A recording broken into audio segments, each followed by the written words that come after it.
السلام عليكم ورحمة الله تعالى وبركاته. مرحبا بالجميع وتحية إليكم من جديد.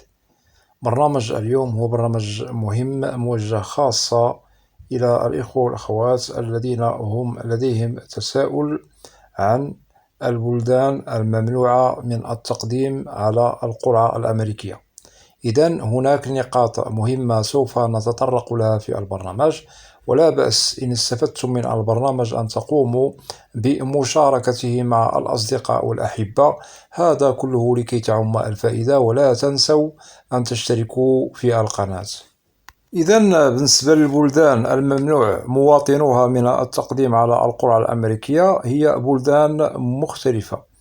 بالنسبة لقائمة هذه الدول، ليست هي مؤهلة للتقديم والتسجيل والهجرة عن طريق القرعة العشوائية الأمريكية، وسوف نذكرها لكم في البرنامج متتالية، وسوف نوضح هل ممكن للأشخاص سواء ذكور أو إناث في حالة مقيمين بهذه الدول وجنسياتهم هي تتعلق ببلدهم الأم، هل يحق لهم التقديم بنعم أم لا؟ وأؤكد بأنني توصلت ببعض المتابعين للقناة أنهم مقيمون بهذه البلدان الممنوعة والغير مؤهلة للتقديم على القرعة، وبالطبع هؤلاء منهم من لديه جنسية هذه البلدان، وهناك من هو مقيم في هذه البلدان فقط لديه الإقامة بدون جنسية أمريكية.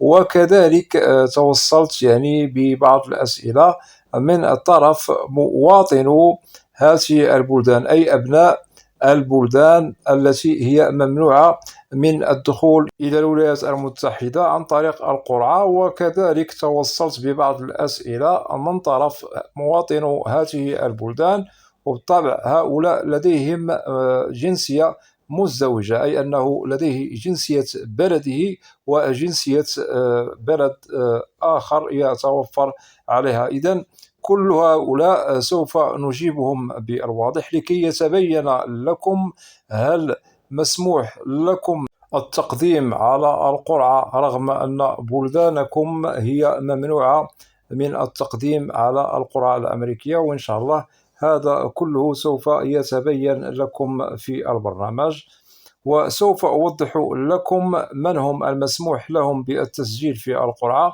في هذه البلدان الممنوعة من التقديم. أولا نبدأ بسرد البلدان التي هي مجدولة بعدم تقديم مواطنوها على القرعة الأمريكية. أولا نبدأ بكوريا الجنوبية، تتبعها باكستان، تتبعها فيتنام، تتبعها الفلبين، تتبعها البرازيل، ننتقل إلى المكسيك والبنغلاديش، نيجيريا، جامايكا، كولومبيا، الهند، هندوراس، هايتي، غواتيمالا، دومينيكان، سلفادور، وكندا.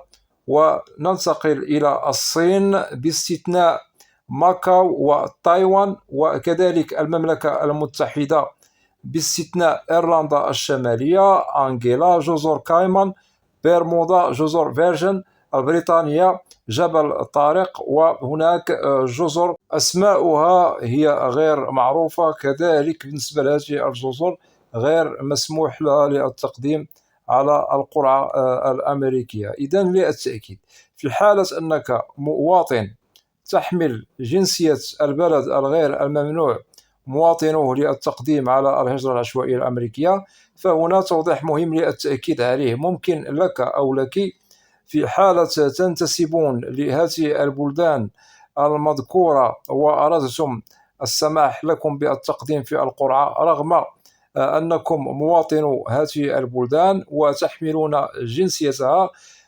فيجب أن نجد بأنكم لديكم جنسية بلد آخر، أي تحملون جواز سفر بلد آخر. أعطيكم مثالا، أنت جنسيتك من كندا، وبالطبع وضحنا بأن كندا مواطنوها ممنوعون من التقديم على القرعة الأمريكية. وكذلك ممكن مثلا لديك جنسية مكسيكية، بالطبع مواطنو بلد المكسيك هؤلاء يعني ممنوعون من التقديم على القرعة الأمريكية.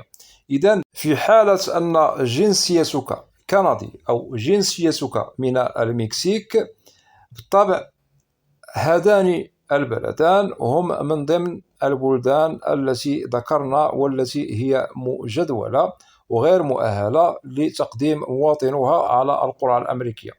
في حالة وجدنا هذا المواطن الكندي أو المكسيكي يحمل جنسية أخرى، مثلا يحمل جنسية بلد آخر، فهنا مسموح له التقديم على القرعة الأمريكية رغم أنه مواطن كندي أو مواطن من المكسيك، فهذا يسمح له التقديم على القرعة الأمريكية إلا في حالة يشترط أن نجد بأنه يحمل جنسية أخرى أي بلد آخر، ويشترط أن نجد هذا المواطن الذي ينتسب للبلدان الغير مؤهلة للتقديم على القرعة في حالة مثلا لديه جنسية بلد آخر بغض النظر عن جنسيته، فلازم أن نجد معه جنسية بلد آخر مع جواز سفر البلد آخر إذا أراد التقديم على القرعة الأمريكية. وسوف أضعكم في الصورة والمثال في حالة أنك كندي أو مكسيكي ولديك جنسية أخرى، مثلا لديك جنسية مصرية أو جنسية مثلا يمنية، هذا كمثال فقط. هنا في حالة أنك كندي ولديك جنسية مصرية مع جواز سفر مصري، فمسموح لك التقديم على القرعة الأمريكية.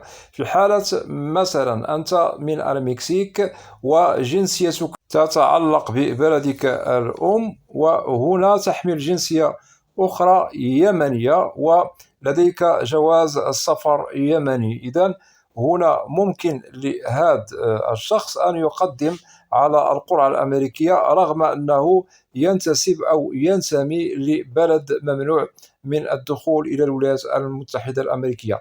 هذا كمثال فقط.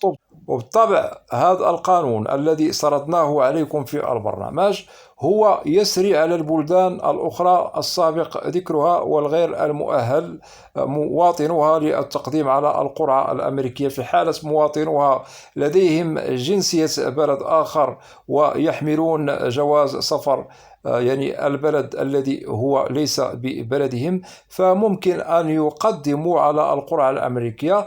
بالطبع يقدموا عن طريق الجنسية التي يحملونها، ويقدموا عن طريق جواز السفر الذي هم متحصلون عليه مع جنسية بلد آخر. أتمنى أن تكون هذه النقاط واضحة. والمهم من هذا أن نجد مواطنو الدول الممنوعة والغير مؤهلة للتقديم على القرعة لديهم جنسيات تزيد على الجنسية المتعلقة ببلدهم الأم، وهنا نؤكد بأنه البلدان المؤهلة والمسموح مواطنها للتقديم على القرعة هي متعددة وكثيرة، وهي من مختلف القارات عكس البلدان التي ذكرناها لكم قبل قليل، يعني مواطنوها غير مرغوبين أو غير مقبولين في التقديم على القرعة الأمريكية. ونؤكد على نقطة مهمة: يجب على المعني بالأمر إن توفرت فيه الشروط المذكورة، جنسية البلد الغير المسموح له بالتقديم زائد جنسية بلد آخر، هنا نؤكد مسموح لهم بالتقديم، فهنا ممكن أن يقدم المعنيون بالأمر رغم أن بلدانهم لا تسمح لها يعني أو يسمح لها قانون الهجرة التقديم على القرعة الأمريكية. وكذلك نؤكد هذا ليس بالمشكل، ومسموح له الهجرة إلى الولايات المتحدة الأمريكية عن طريق القرعة، ليس بالمشكل. متى لا يسمح له؟ عندما نجد بأنه لا يتوفر على جنسية بلد مسموح لمواطنها التقديم على القرعة، فهنا بالطبع هو غير مقبول، لأنه بلده الأصلي بلد غير مؤهل وغير مسموح لمواطنوه التقديم على القرعة. للتأكيد كما ذكرنا قبل قليل، يشترط في حالة أنه أراد أن يسمح له بالتقديم على القرعة أن نجد بأنه لديه جنسية مزدوجة، جنسية بلده الأم زائد جنسية بلد آخر مع جواز سفر بلد آخر، وهذا إن شاء الله ممكن أن يسهل عليه السماح للتقديم على القرعة الأمريكية، ليس هناك من مشكل. وأكيد هذه البلدان التي ذكرنا لكم هي مختلفة من قارات آسيا وإفريقيا وأوروبا وأمريكا الشمالية إلى غير ذلك. ننتقل كذلك إلى التساؤل المهم والذي يطرح، سوف نجيب عليه بالواضح وبصريح العبارة. هنا نؤكد على الذين هم بلدانهم مسموح أو مؤهلة للتقديم على القرعة الأمريكية، ولكن بالنسبة لهذه البلدان مواطنوها مقيمون في البلدان الغير المؤهلة للتقديم على القرعة الأمريكية. بالطبع هؤلاء مسموح لهم التقديم على القرعة الأمريكية.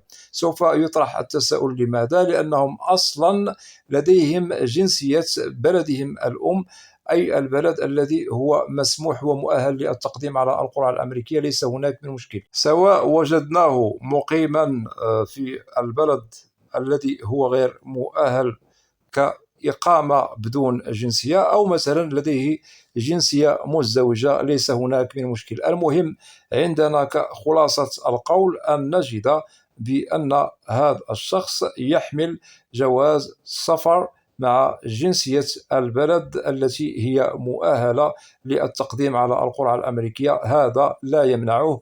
وبالطبع وضحنا لكم جميع النقاط المهمة التي تتعلق بالبلدان الغير المؤهلة للتقديم على القرعة الأمريكية وغير مسموح لمواطنوها الهجرة عن طريق القرعة الأمريكية. وأكدنا ووضحنا متى ممكن أن يسمح لهم بالتقديم على القرعة، ومتى ممكن أن يهاجروا إلى الولايات المتحدة عن طريق القرعة الأمريكية. أتمنى أن تكون جميع النقاط التي وضحناها لكم واضحة. وفي حالة لديكم أسئلة تتعلق ببرنامج اليوم أو أي برنامج في القناة، فلا بأس أن تقوموا بوضع التعاليق عبر القناة، وسوف تجدوا الإجابة عبر برنامج أسئلة وأجوبة، لأنني لا أستثني منكم أحدا. وأتمنى من الإخوة والأخوات الذين لا زالوا لم يشتركوا في القناة، أدعوكم للاشتراك في القناة وتفعيل زر الجرس ليصل إليكم كل جديد. ولا تنسوا أن تدعمونا دائما بلايك لكي نصل إلى أكبر نسبة من المشاهدة. وبالنسبة للقناة محتواها كامل وشامل عن الهجرة والمهاجر إلى الولايات المتحدة الأمريكية بشكل عام وكتعريف. وإذا لديكم أسئلة ممكن طرحها كتعليق، وإن شاء الله سوف تجدون بأنني لا أستثني منكم أحدا. وأكيد أنتم تعلمون بأنني دائما في خدمتكم، وبالطبع ألبي الطلب. ولا تنسوا دائما، ونؤكد عليها، لأن الاشتراك في القناة لن يكلفكم شيئا ولن تخسروا شيئا، فقط تقومون بالطبع بالضغط على الجرس لكي يصل لكم دائما المستجد من ما نقوم بتنزيله عبر القناة والمتعلق بالهجرة والمهاجر، وكذلك شؤون الهجرة بالولايات المتحدة الأمريكية على العموم. ولا تنسوا دائما، ونؤكد، لايك لكي بالطبع البرنامج الذي نقوم بتنزيله عبر القناة يجد كذلك مشاهدات، وهذا سوف يظل في ميزان حسناتكم، وبالطبع هنا الفائدة سوف تعم.